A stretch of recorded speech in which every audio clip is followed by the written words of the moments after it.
இன்னும் உலகத்தில் இயேசுவை வணங்கியவர்களை பரலோக ராஜ்யம் என்ற மறுமை நாளில் இயேசு கைவிட்டு விடுவார் என பைபிளும் குர்ஆனும் சொல்லுகிறது. திருக்குரான் அத்தியாயம் 5 வசனம் 116 முதல் 118 வரை சொல்லுகிறது.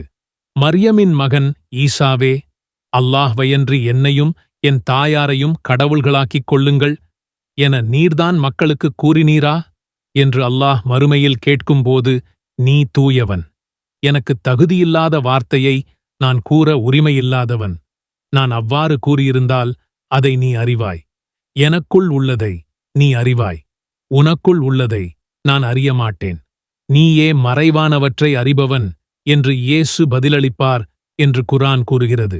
பைபிள் மற்றும் குர்ஆனின் கூற்றுப்படி இயேசு என்ற ஈசா நபி ஒரு தீர்க்கதரிசி என்பதையும், ஆதாம் முதல் முஹம்மது நபி வரை வந்த அனைத்து தீர்க்கதரிசிகளும் எதை சொன்னார்களோ அதையே இயேசுவும் கூறினார் என்று நிரூபணமாகிறது.